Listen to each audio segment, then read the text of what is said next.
Hello प्यारे बच्चों, आज जनरल ऑर्गेनिक केमिस्ट्री का 13th वीडियो है और आज का जो टॉपिक है रीअरेंजमेंट ऑफ कार्बोकेटायंस। हमने रिएक्शन इंटरमीडिएट्स में सारे इंटरमीडिएट्स पढ़े हैं जिसमें कार्बोकेटायन था, कार्बोएनायन था और फ्री रेडिकल था। लेकिन इन सब में कार्बोकेटायंस एक ऐसा इंटरमीडिएट है जो बाकी इंटरमीडिएट से थोड़ा डिफरेंट है। इसलिए डिफरेंट है कि ये कार्बोकेटायंस अपने आप को अपने से ज्यादा स्टेबल कार्बोकेटायंस में रीअरेंज कर लेता है। इसीलिए ये टॉपिक बहुत इंपॉर्टेंट है। इस तरह के टॉपिक से बहुत सारे क्वेश्चंस आते हैं, चाहे वो नीट्स हो, आईआईटी हो, जेई हो या फिर 11th एंड 12th में भी इस तरह के क्वेश्चन आते हैं। तो टॉपिक है रीअरेंजमेंट ऑफ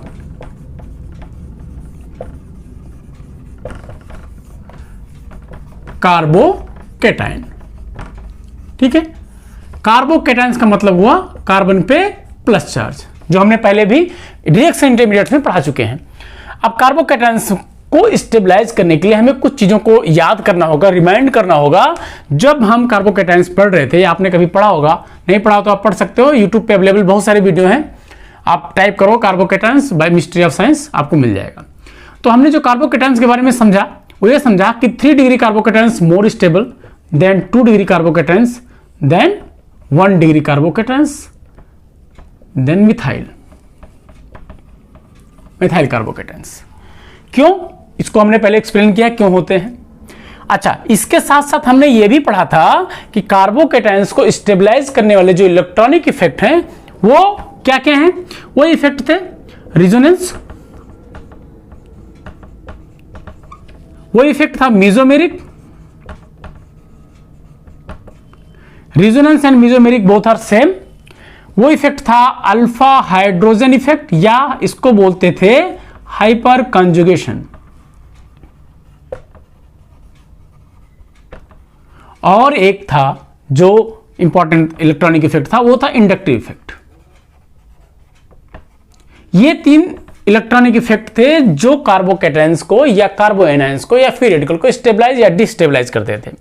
लेकिन हम आज चर्चा कर रहे हैं कार्बोकेटायंस की, तो ये इफेक्ट किस रेट में या किस ऑर्डर में इसको कार्बोकेटायंस को स्टेबलाइज करते हैं। तो उसका जो ऑर्डर था जो हमने पढ़ा था, तो उसमें था कि रिजोनेंस या मीजोमेरिक इफेक्ट सबसे ज्यादा स्टेबलाइज करता है कार्बोकेटायंस को। उसके बाद आता था अल्फा हाइड्रोजन इफेक्ट या हाइपर कंजुगेशन, और उसके बाद था इंडक्टिव इफेक्ट। तो ये सब चीजें आप अभी से याद रखें, अपने माइंड में रखें, क्योंकि इन सब चीजों का यूज होगा रीअरेंजमेंट ऑफ कार्बोकेटायंस के स्टडी में। तो अब स्टार्ट करते हैं रीअरेंजमेंट कार्बोकेटायंस। और मेरा नाम है सोनू शुक्ला और मेरा प्यारा चैनल है मिस्ट्री ऑफ साइंस। तो जो कार्बोकेटायंस के रीअरेंजमेंट इसलिए होता है कि कार्बोकेटायंस अपने से मोर स्टेबल कार्बोकेटायंस बनना चाहता है। मींस अगर किसी कारण से कार्बोकेटायंस 1 डिग्री है तो वो चाहेगा, अगर उसके पास ऑप्शन है तो वो चाहेगा कि वो 2 डिग्री में हो जाए। क्यों? क्योंकि इससे क्या होगा, 2 डिग्री ज्यादा स्टेबलाइज होगा। अगर 2 डिग्री है, ऑप्शन उसके पास है, तो वो ट्राई करेगा कि वो 3 डिग्री कार्बोकेटायंस में कन्वर्ट हो जाए ताकि उसको स्टेबिलिटी ज्यादा मिले।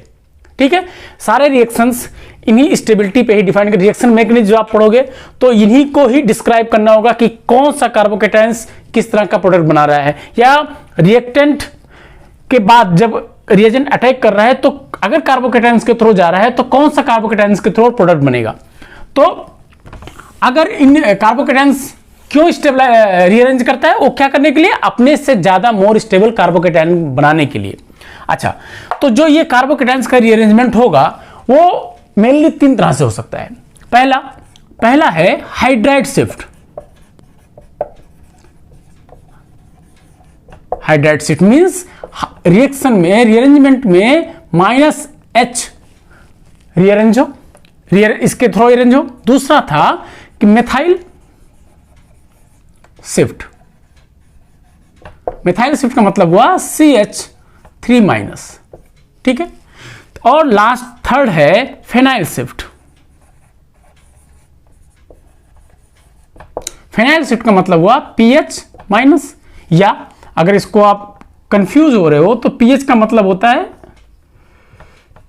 ये इस तरह का ग्रुप हो, तो ये इस तरह के ग्रुप ही रीअरेंज होकर के कार्बोकैटायंस को मोर स्टेबलाइज करेंगे। कैसे करेंगे हम एग्जांपल से समझते हैं।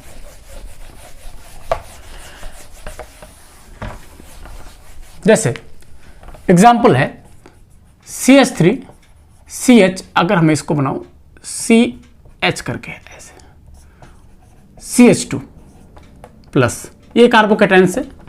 अच्छा, एक चीज और कि ये जो शिफ्टिंग होगा, चाहे हाइड्राइड शिफ्ट हो, चाहे मेथाइल शिफ्ट हो या फेनाइल शिफ्ट हो, उसका जो परमिटेड शिफ्टिंग है वो 1,2 मींस 2 एटम्स, 2 कार्बन के बीच का ही शिफ्टिंग हो सकता है। ये ना कि इसका शिफ्टिंग थर्ड कार्बन से हो जाए, नहीं, केवल 1,2 ही शिफ्टिंग अलाउड है। अच्छा, अब देखो यहां पे जो कार्बोकैटायंस है वो कौन सा है, फर्स्ट डिग्री। अगर ये कार्बोकैटायन सेकेंड डिग्री में कन्वर्ट हो जाए तो क्या होगा, अपने से ज्यादा स्टेबल हो जाएगा। तो अगर हम ये जो सेकंड नंबर का कार्बन है, ये फर्स्ट, ये सेकंड, इसलिए 1,2 ही बोला गया है। ये कार्बन का जो हाइड्रोजन है, ये दोनों बॉन्ड को ले ले, दोनों बॉन्ड किस तरह मिलेगा, H पे माइनस, इसी को बोलते हैं हाइड्राइड। ये हाइड्राइड शिफ्ट होकर के इस कार्बन पे आ जाए तो अगला स्ट्रक्चर बनेगा CH3 CH, और ये CH2 था तो CH3 हो जाएगा और कार्बो प्लस चार्ज यहां आ जाएगा। अब देखो कि ये कार्बोकैटायन फर्स्ट डिग्री था, अब ये कार्बोकैटायन क्या बन गया, सेकंड डिग्री। तो ये कार्बोकैटायन इससे मोर स्टेबल है, मोर स्टेबल, मोस्ट नहीं बोल सकते क्योंकि और भी चीजें हो सकती हैं। तो ये इससे ज्यादा स्टेबल है। इस तरह के शिफ्टिंग को बोलते हैं 1,2 हाइड्राइड शिफ्ट, 1,2 हाइड्राइड शिफ्ट। और एक एग्जांपल देखते हैं, ये है CH3 CH C CH3 CH3 CH2 plus. देखो क्या है बच्चों, ये भी फर्स्ट डिग्री कार्बोकैटायंस है।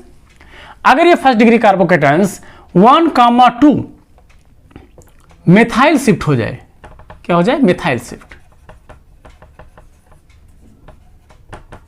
या इसको लिखेंगे CH3 माइनस शिफ्ट, तो क्या होगा, ये जो कार्बन के बीच का जो बॉन्ड पेयर है उसको लेकर के यहां पे आ जाए तो क्या स्ट्रक्चर बनेगा, CH3SH, ये हो गया C, इसके नीचे CH3 पहले से ही था, और यहां पे आ गया CH2 और इससे जुड़ गया नया CH3 और कार्बोकैटायन पहुंच गया यहां। देखो बच्चों, यहां फर्स्ट डिग्री था, ये कौन सा हो गया, थर्ड डिग्री। तो हमने शुरू में ही बता दिया था कि सबसे ज्यादा स्टेबल होता है थर्ड डिग्री कार्बोकैटायंस। ठीक है, अगर एक और एग्जांपल देखें, ये था हाइड्राइड शिफ्ट, ये कौन सा था, मेथाइल शिफ्ट। और तीसरा देखते हैं थर्ड, अगर सिनेरियो ऐसा है PH PH PH means phenyl CH2 plus, ये क्या है, ये भी 1 डिग्री कार्बोकैटायन है। अगर यहां फेनाइल शिफ्ट होकर के यहां पे आ जाए मींस 1,2 फेनाइल शिफ्ट होता है तो क्या होगा, चेंज हो जाएगा PH C CH2, यहां आ गया PH और एक PH यहां पे। ठीक है, एक फेनाइल यहां पहुंच गया और एक फेनाइल यहां रह गया। अब ये कौन सा बन गया, एक तो थर्ड डिग्री कार्बोकैटायंस है, प्लस इसके पास 2 ऐसे ग्रुप आ गए जो रिजोनेंस से इसको स्टेबलाइज कर रहे हैं, मींस ये इससे बहुत ज्यादा स्ट्रांग हो गया। तो ओवरऑल ये निकला कि कार्बोकैटायंस में जो रीअरेंजमेंट होता है वो अपने से जो इनिशियल कार्बोकैटायन है उससे ज्यादा स्टेबल कार्बोकैटायन बनने के लिए ही करता है। ठीक है, तो ये 3 थे, हाइड्राइड शिफ्ट, मेथाइल शिफ्ट और फेनाइल शिफ्ट। और एग्जांपल देखते हैं, थोड़ा कंसेप्ट भी है उस एग्जांपल में। जैसे अगर ऐसा है CH3 CH PH CH2 plus, अब बताइए यहां पे हाइड्राइड भी हो सकता है शिफ्ट, मेथाइल भी शिफ्ट हो सकता है और फेनाइल भी शिफ्ट हो सकता है। अब आपको डिसाइड करना है, आपको कैसे डिसाइड करोगे कि कौन सा शिफ्टिंग होगा। तो इसके लिए था एक माइग्रेटरी एप्टीट्यूड है, माइग्रेटरी एप्टीट्यूड। माइग्रेटरी एप्टीट्यूड का मतलब हुआ बच्चों कि कौन अपनी जगह छोड़ के दूसरी जगह जाना पसंद करेगा, माइग्रेट करना कौन पसंद करेगा। तो वो जिनके पास इलेक्ट्रॉन डेंसिटी हो या जो इलेक्ट्रॉन डोनेट कर सके, जो इलेक्ट्रॉन डोनेट कर सके, समझ गए। जिनके पास इलेक्ट्रॉन डेंसिटी ज्यादा हो या जो इलेक्ट्रॉन डोनेट कर सकता है वही सबसे जल्दी माइग्रेट होकर के दूसरे कार्बोकेटायन बनाएगा। तो इन तीनों में अगर हम देखें तो सबसे ज्यादा जो माइग्रेटरी पावर है वो हाइड्राइड का है, उसके बाद है फेनाइल का और सबसे कम है मिथाइल का। मिथाइल को ऐसे बनाते हैं, ठीक है। क्यों है? क्योंकि हाइड्रोजन का न्यूक्लियस छोटा होता है, उसके पास कंपैरेटिव इलेक्ट्रॉन डेंसिटी ज्यादा होगी, वो शिफ्ट होकर के वहां पहुंचा देगा। फेनाइल में कार्बोकेटायन क्या होगा? रीअरेंज होकर के स्टेबलाइज होगा, इसलिए वो कार्बोएनायन बन के वहां जाना पसंद करेगा।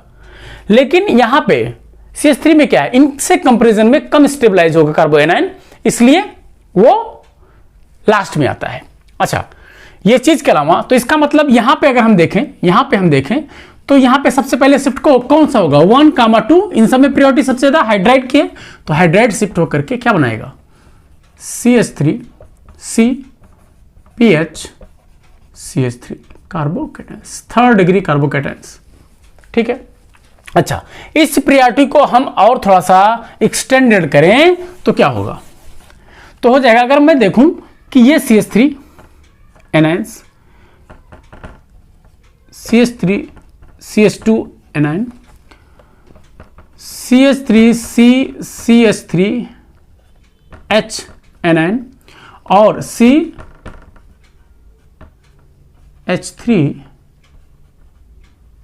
एनायन। अब बताइए बच्चों, ये क्या है?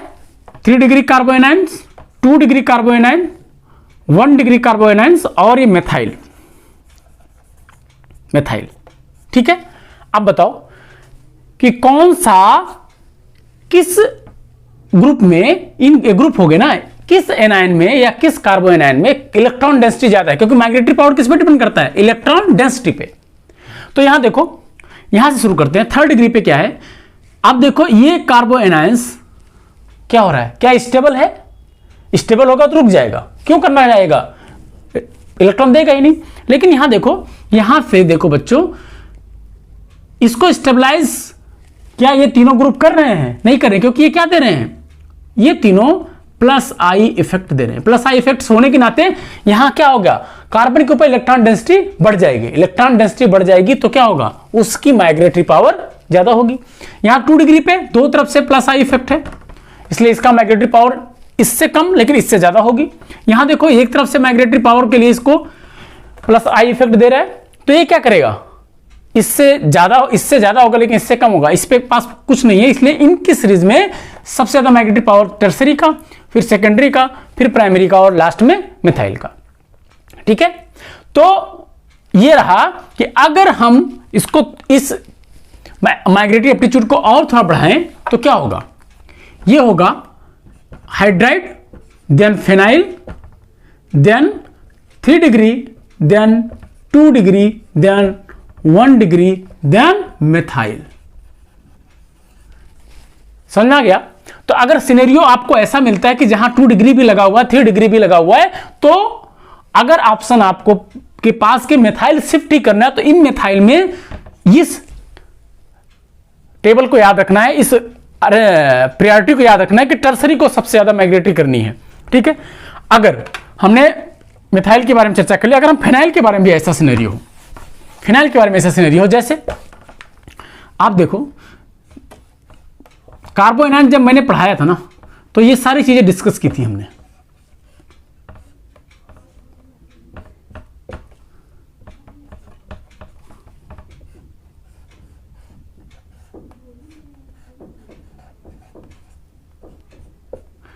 ये है, ये है, ये है। आप बताओ, अगर ऐसे ग्रुप लगे हुए हैं तो कौन से फिनाइल में इलेक्ट्रॉन डेंसिटी ज्यादा होगी? हमने क्या, माइग्रेटरी एप्टीट्यूड किस पे डिपेंड करता है? उसके इलेक्ट्रॉन डेंसिटी पे। अब देखो यहां इलेक्ट्रॉन डेंसिटी क्या है? इलेक्ट्रॉन डेंसिटी यहाँ पे कोई इफेक्ट नहीं एक्सटर्नल, केवल रीअरेंजमेंट है या रीअरेंजमेंट है, रिजोनेंस है। यहाँ देखो, यहाँ फिनॉल में क्या होता है, ये प्लस एम इफेक्ट शो करता है। प्लस एम इफेक्ट क्या कर रहा है, इस आयन में इलेक्ट्रॉन डोनेट कर रहा है, मींस यहां पे इलेक्ट्रॉन डेंसिटी बढ़ा रहा है। लेकिन NO2 क्या करता है, माइनस एम इफेक्ट होता है, जो रिंग से इलेक्ट्रॉन को खींच लेता है, मतलब इस एनायन को और इलेक्ट्रॉन डेंसिटी कम कर रहा है। तो आपको अगर ऐसे ग्रुप मिल जाए तो सबसे पहले कौन होगा, सबसे पहले होगा फिनाइल OH वाला, फिनाइल OH वाला, फिर सिंपल फिनाइल, क्योंकि इसके पास ना तो कोई खींच रहा है ना तो कोई दे रहा है, फिर फिनाइल, और फिर होगा नाइट्रोफिनाइल। ठीक है, मींस अगर हम देखें तो 1 नंबर ये होगा, 2 नंबर ये होगा और 3 नंबर ये होगा। तो ये इसलिए बता रहे हैं कि अगर क्वेश्चन आएंगे, आपको क्वेश्चन सॉल्व करने के लिए आएंगे, तो इन चीजों को ध्यान में रखना है कि किस माइग्रेटरी ग्रुप में इलेक्ट्रॉन डेंसिटी ज्यादा हो रही है। ठीक है, अब हम इन सब चीजों को आगे बढ़ते हुए क्वेश्चन सॉल्व करते हैं और चीजों को एक्सप्लोर करते हैं। जैसे अगर इस तरह से है कि CH3 CPH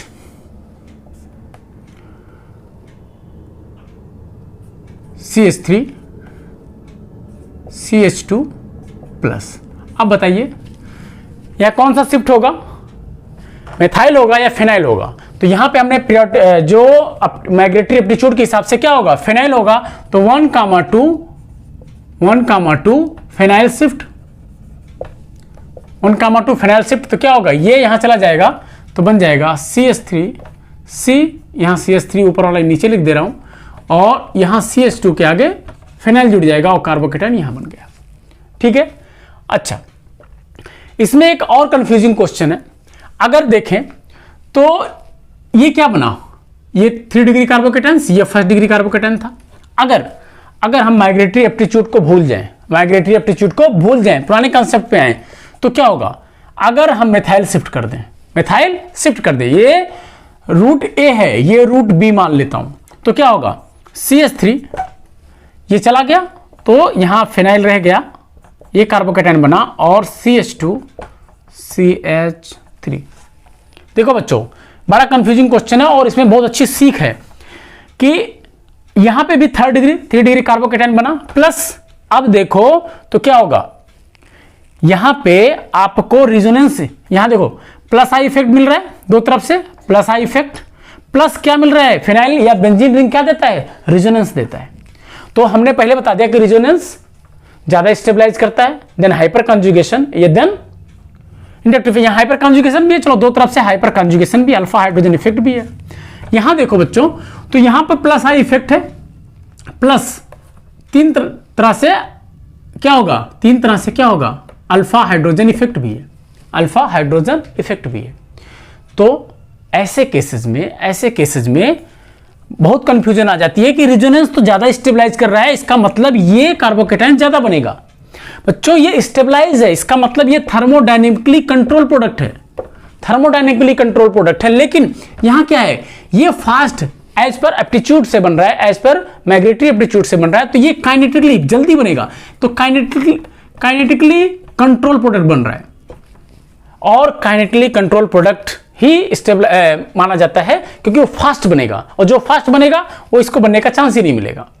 समझ आएगा, मतलब अगर काइनेटिकली का मतलब वो सबसे पहले वही होगा, जल्दी होगा। तो अगर ऐसे कंफ्यूजन क्वेश्चन आए तो आपको सीधा एक चीज ध्यान रखना है कि माइग्रेटरी एप्टीट्यूड को ही फॉलो करना है, उसमें और चीजों को ध्यान नहीं देना है। तो इसमें रूट A वाला ही सबसे ज्यादा सबसे सही है। ठीक है, अच्छा एक और कंफ्यूजिंग क्वेश्चन है, जैसे कंफ्यूजिंग क्वेश्चन ही एक और है स्टेबलाइज करने का। अगर ये CH3 CPH CH2 प्लस और यहां पे OCH3 लग जाए, ठीक है, OCH3, ठीक है। अब अगर इसको माइग्रेटरी एप्टीट्यूड इसको अगर माइग्रेट शिफ्टिंग करना है तो एज पर माइग्रेटरी एप्टीट्यूड के फिनाइल शिफ्ट करेगा तो क्या बनेगा, CH3 CH2 PH और OCH3 मिलेगा, ये कार्बोकेटायन हुआ। अब इस कार्बोकैटायन के स्टेबलाइज होने का एक और कारण है कि कार्बन के पास, जो कार्बोकैटायन उसके पास क्या है, वैकेंट पी ऑर्बिटल है, उसके पास क्या है, वैकेंट पी ऑर्बिटल। और हमने बताया था कि वैकेंट पी ऑर्बिटल में अगर कोई ऐसा फंक्शनल ग्रुप मिल जाता है उसके नियरेस्ट, तो क्या करेगा, ये इसके साथ उसके पाई बन, जैसे यहां पे O के पास लोन पेयर वाले ऑर्बिटल्स हैं, लोन पेयर वाले ऑर्बिटल 2 ऑर्बिटल्स हैं जिसपे लोन पेयर है प्लस CH3 है, ठीक है। तो क्या करता है ये लोन पेयर वाला, इसमें क्या कर देता है, बैक बॉन्डिंग कर देता है, ठीक है। तो यहां एक और स्टेबलाइज करता है, 3rd डिग्री के अलावा इसमें बैक बॉन्डिंग भी आता है, बैक बॉन्डिंग, ये भी कार्बोकैटायंस को बहुत स्टेबलाइज करता है, ठीक है। अच्छा, एक और देख लेते हैं।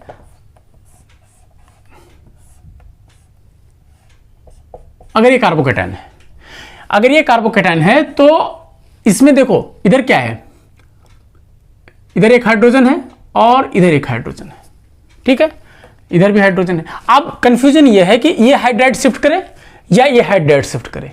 तो हम देख लेते हैं, ये रूट A है 1,2 हाइड्राइड शिफ्ट। तो यहां क्या बनेगा, अगर ये रूट A में इधर से जाता है तो क्या बनेगा,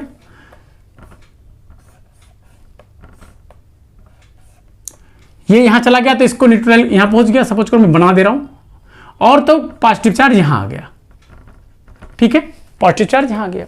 ये भी क्या बना 2 डिग्री, ये क्या था 2 डिग्री, ये भी 2 डिग्री कार्बोकैटायन था, और जो बना वो भी 2 डिग्री कार्बोकैटायन बना, ठीक है। अब यहां देखो, अगर रूट B की बात करें कि ये वाला शिफ्ट करें, ये B है ये A है, तो B वाला शिफ्ट करेगा तो बच्चों देखो क्या बनेगा,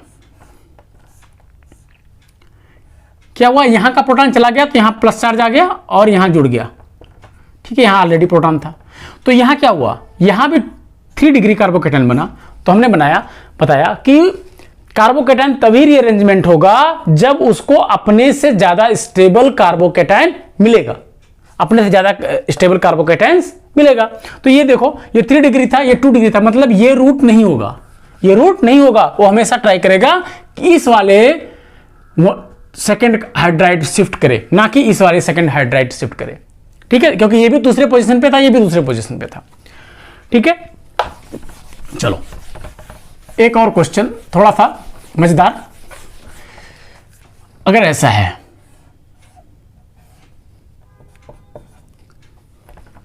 अब बताओ बच्चों, अगर मैं इसका हाइड्राइड शिफ्ट करूंगा, इसका हाइड्राइड, क्योंकि यहां पे सब CH2 है, सब जगह CH2 है, यहां CH3, यहां CH2, यहां CH3, ठीक है, यहां पे CH है।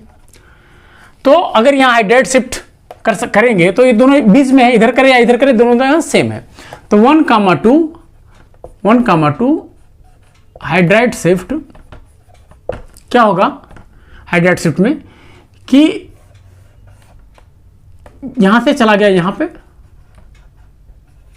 पे प्लस चार्ज आया और यहां पे CH2 हो गया, यहां पे CH2 और यहां पे CH3, यहां भी 2 डिग्री था, यहां भी 2 डिग्री है। तो क्या ये शिफ्टिंग होगा या नहीं होगा, दिस शिफ्टिंग इज पॉसिबल और नॉट। क्यों, क्वेश्चन है, यहां भी 2 डिग्री था, यहां भी 2 डिग्री था, क्या फायदा हुआ उसको, तो इसको स्टेबलाइज ही नहीं हुआ। अरे भाई, केवल डिग्री नहीं देखनी है आपको देखना है कि क्या और इलेक्ट्रॉनिक फैक्टर्स, इलेक्ट्रॉनिक इफेक्ट, जैसे रिजोनेंस, मेसोमेरिक, हाइपर कंजुगेशन और इंडक्टिव, क्या इन सब चीजों से इससे ये ज्यादा स्टेबलाइज हो रहा है। अब देखते हैं, यहां देखो, ये पूरा ग्रुप क्या है, प्लस आई इफेक्ट, ये पूरा ग्रुप क्या है, प्लस आई इफेक्ट, मींस इसके पास प्लस आई इफेक्ट दो तरफ से है, ठीक है। चलो, प्लस इस कार्बोकैटायन को देखें तो इसके अल्फा पे 2 अल्फा हाइड्रोजन इधर हैं, 2 अल्फा हाइड्रोजन, इसे मतलब 4 अल्फा हाइड्रोजन है इसके पास, 4 अल्फा हाइड्रोजन है, ठीक है।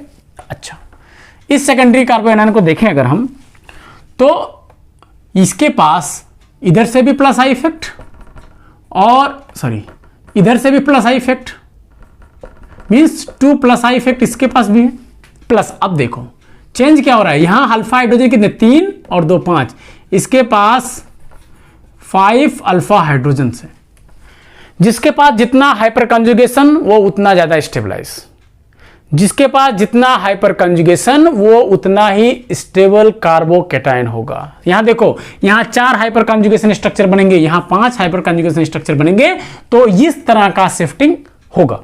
मींस अब कार्बोकैटायंस इसकी जगह ये स्टेबलाइज करके रीअरेंज होगा। ठीक है। अच्छा, अब आता है क्वेश्चन, एक नया टर्म होता है, क्या ये कार्बोकैटायंस एक ही स्टेप में अपने आप को स्टेबलाइज कर लेगा या इससे आगे का भी कुछ होता है। तो एक टर्म आता है एक्सटेंडेड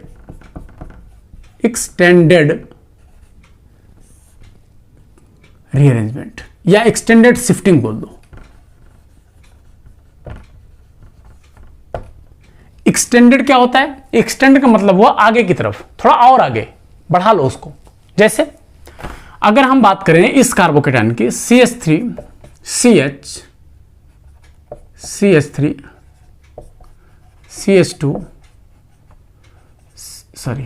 CH2 प्लस।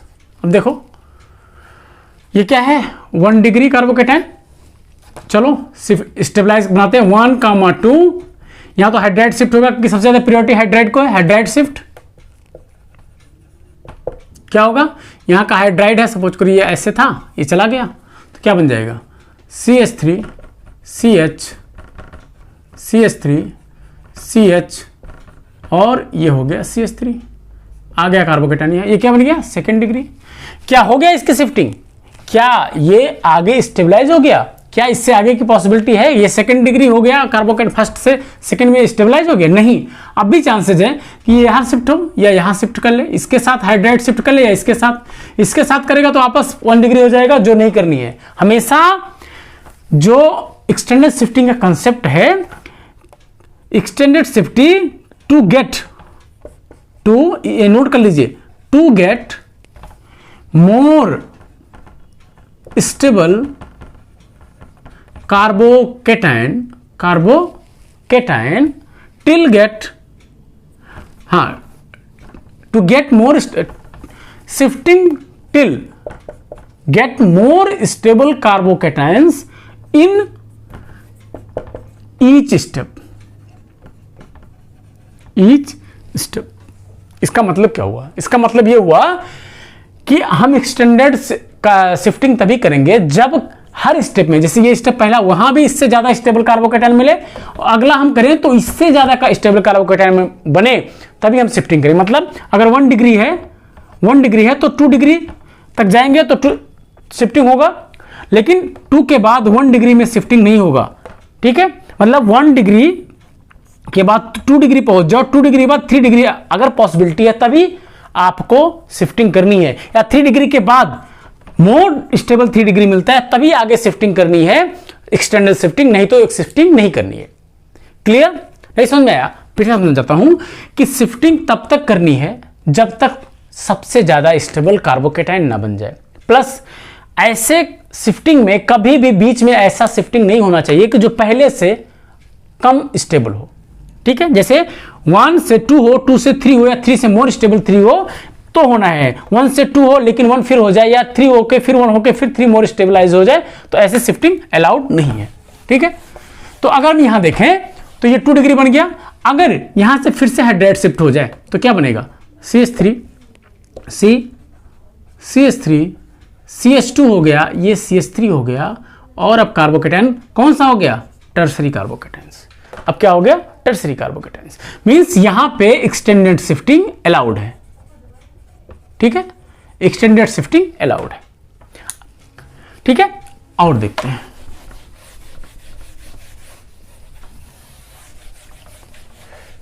अगर एग्जांपल लेते हैं, ऐसा है CH3 CH PH CH CH3 CH2 CH2 plus, ये भी प्राइमरी कार्बोकैटायंस है 1 डिग्री।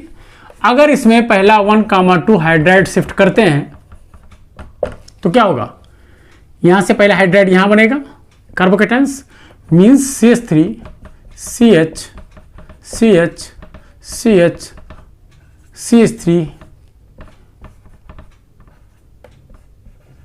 ठीक है, ये बन गया क्या, ये प्राइमरी था 1 डिग्री था, ये क्या हो गया 2 डिग्री हो गया। अब देखो अगर ये यहां शिफ्ट करें तो क्या होगा,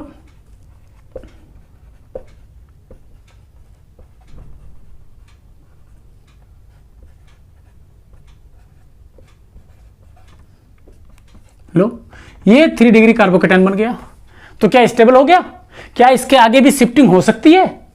क्योंकि अगर हम एक शिफ्टिंग और करते हैं इसके साथ तो क्या होगा, 1,2 हाइड्राइड शिफ्ट, तो बन जाएगा अगला स्ट्रक्चर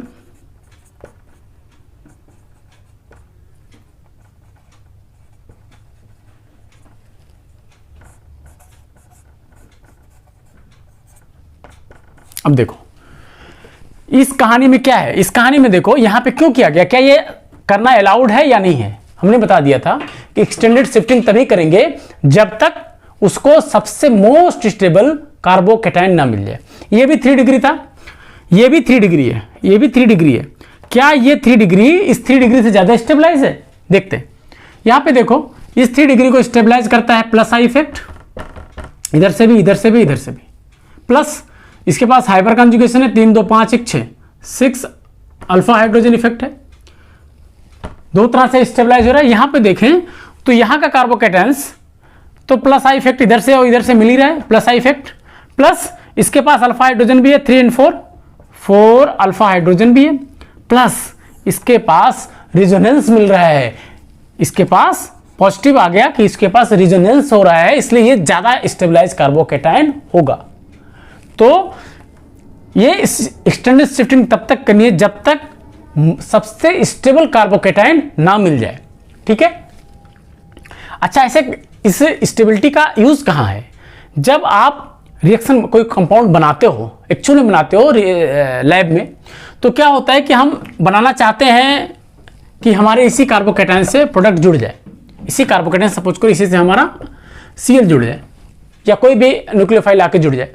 लेकिन क्या होता है कि हमारा जो प्रोडक्ट मिलता है ये भी मिलता है, ये भी मिल जाता है कि यहां पे आके जुड़ गया, यहां मिलता है कि यहां पे भी आके जुड़ गया, और ये मिलता है कि यहां पे आके जुड़ गया।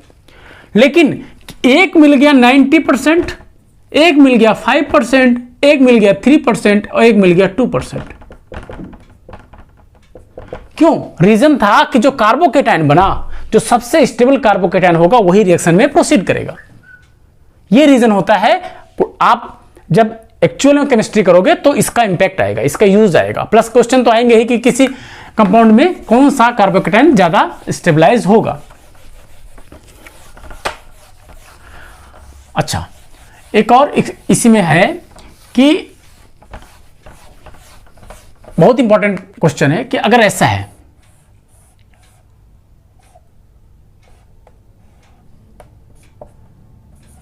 ये कार्बोकेटायन है, देखो अगर ये कौन सा डिग्री है, यहां पे CH2 है, यहां पे CH है, यहां पे CH2 है और यहां पे CH3 है, तो ये 2 डिग्री है। तो शिफ्टिंग यहां हो या यहां हो, कौन सा होगा? अगर मैं यहां करता हूं, ये रूट A है, और यहां करता हूं तो रूट B है। देखो ध्यान से, यहां करूंगा तो क्या होगा, ऐसे लिख देता हूं CH3 CH2 CH2 CH cyclopropyl, ये मिल गया, ठीक है। ये है रूट ए, कौन सा? 1,2 हाइड्राइड शिफ्ट, ठीक है। रूट बी पे आते हैं तो क्या होगा, यहां शिफ्टिंग करें तो बनेगा CH3 CH CH2 CH2, ठीक है। यहां पे कार्बोकेटायन है, ये भी 2 डिग्री है, सॉरी 2 डिग्री है, और ये भी 2 डिग्री है। अब बताइए कि कौन सी शिफ्टिंग होगा? ये भी 1,2 हाइड्राइड शिफ्ट है, हाइड्राइड शिफ्ट है। ऐसे क्वेश्चन आएंगे, आपको एक कार्बोकेटायन बनाया, उसको 2 रूट दे दिए, रूट ए रूट बी, कौन सा रूट का कार्बोकेटायन ज्यादा स्टेबलाइज होगा, कौन सा रूट अलाउड होगा, कौन सा रूट अलाउड नहीं होगा। आप देखो, तभी अलाउड होगा जब पहले से ज्यादा स्टेबल कार्बोकेटायन मिल रहा हो, या वो रूट स्टेबलाइज होगा कि जिसमें, अब यहां अगर मान ली सपोज करो कि ये स्टेबलाइज हुआ, इससे ज्यादा स्टेबलाइज, तो क्या वापस जा सकता है? नहीं जा सकता, क्योंकि उसको फिर वापस यहां पे आना पड़ेगा उतने से कम स्टेबलाइज कार्बोकेटाइन में, जो अलाउड नहीं है। तो इनमें से केवल एक रूट अलाउड होगा, क्योंकि वो वापस नहीं आ सकते। तो कौन रूट ये अलाउड होगा या रूट बी अलाउड होगा? अब देखते हैं एक करके। यहां देखते हैं ये भी 2 डिग्री था, ये भी 2 डिग्री है, क्या ये अलाउड है, क्या इसको स्टेबिलिटी मिल रही है? तो देखते हैं यहां CH2, यहां प्लस आई इफेक्ट है, ठीक है, इसको भी प्लस आई इफेक्ट था, प्लस इसको क्या था, प्लस आई इफेक्ट और हाइपर कंजुगेशन कितने मिल रहे थे, 2 2 4 4 अल्फा हाइड्रोजन, ठीक है। यहां देखते हैं 3 2 5, चलो ठीक है, इसमें एक पॉजिटिव मिल गया, 5 अल्फा हाइड्रोजन मिल रहे हैं, ठीक है।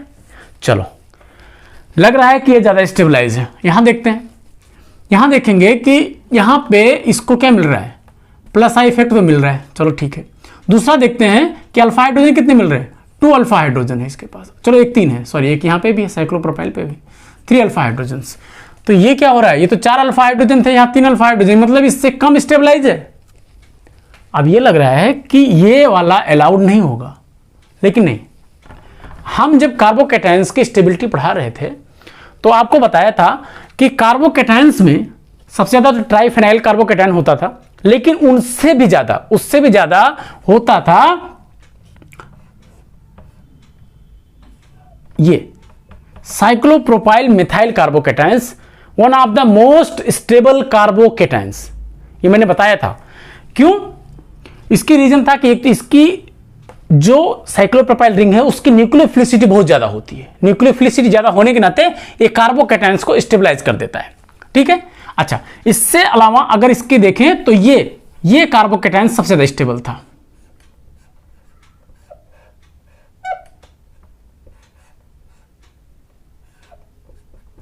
मोस्ट सबसे ज्यादा स्टेबल कार्बोकेटायन है। इसके बाद है ये वाला,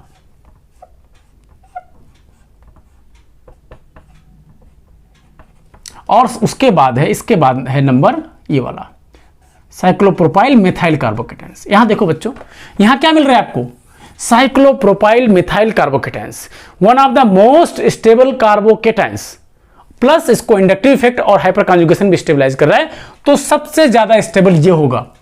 इसका मतलब ये रूट फॉरबिडन हो जाएगा, ये रूट सही होगा।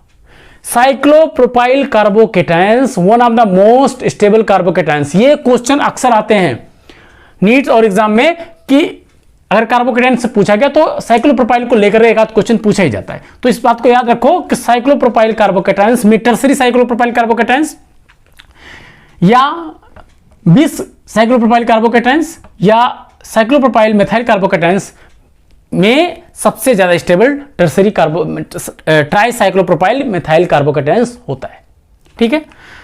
तो रूट कौन सा हुआ, ये रूट सबसे जो दिखने में लग रहा था कि ये रूट फॉरबिडन होगा क्योंकि इसको स्टेबिलिटी नहीं मिल रही है, लेकिन इस साइक्लोप्रोपाइल ने पूरे खेल को चेंज कर दिया और बोला कि ये कार्बोकेटायंस इन सब में ज्यादा स्टेबल है, ठीक है। तो आज के टॉपिक में हमने यही सीखा कि कार्बोकेटायंस में रीअरेंजमेंट क्यों होता है। कार्बोकेटायंस में रीअरेंजमेंट तभी होता है कि वो अपने से ज्यादा स्टेबल कार्बोकेटायन में कन्वर्ट कर ले जाए, ताकि वो स्टेबल हो जाए और उस पे अगला जो न्यूक्लियोफाइल है अटैक करके प्रोडक्ट बनाए। तो बच्चों अपने नोट्स को पॉइंट टू पॉइंट नोट करते रहिए, वीडियो को पॉज करके उसको खुद सॉल्व करने की कोशिश करें या उसको नोट करते रहिए और अपनी तैयारी बनाते रहिए। Thank you.